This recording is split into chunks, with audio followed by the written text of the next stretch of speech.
The Russian soul, what it really means and why it's hard to translate. Have you ever met a Russian who seemed warm and kind one moment, then deeply melancholic the next?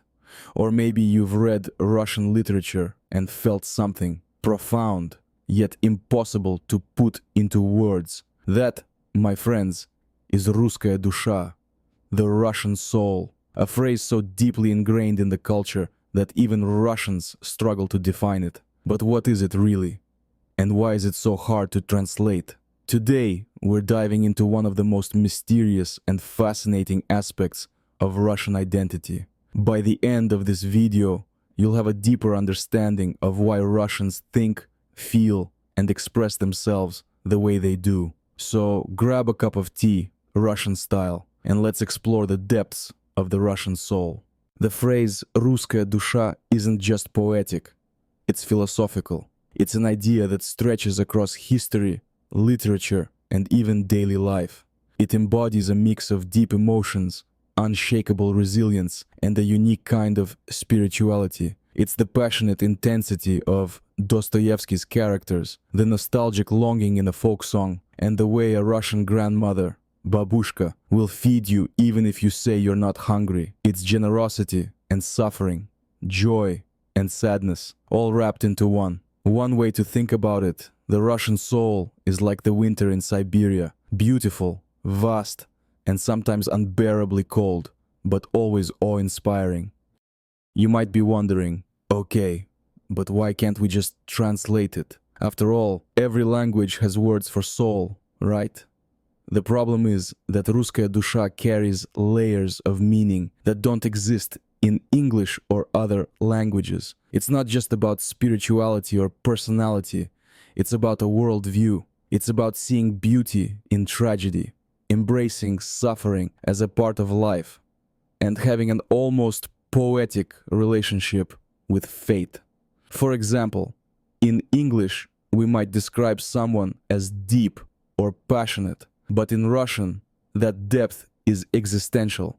It's tied to history, philosophy, and a kind of emotional rawness that is uniquely Slavic. Think of it this way. The Russian soul isn't something you define, it's something you feel. To understand the Russian soul, you have to look at history. Russia has endured invasions, revolutions, brutal winters, and political turmoil for centuries. And through it all, the people have developed an emotional resilience unlike any other. There's a famous Russian phrase, avось и небось, which loosely means maybe it'll work out, maybe it won't. It reflects a certain fatalism, but also a deep ability to endure, to hope against all odds, and to find meaning in suffering. This is why Russian literature is filled with tragic heroes, and why Russian music often carries a hint of sadness, even in joyful songs. There is always a sense of longing for something greater, something lost, something just out of reach. But the Russian soul isn't just about grand philosophy.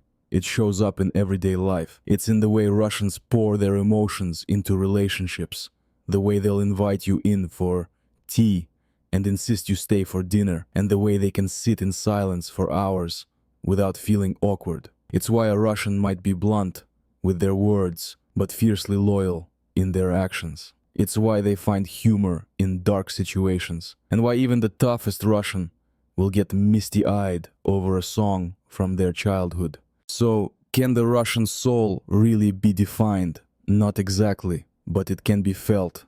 It's in the pages of Tolstoy, the music of Tchaikovsky, the words of a babushka, and the gaze of a stranger on a cold Moscow street.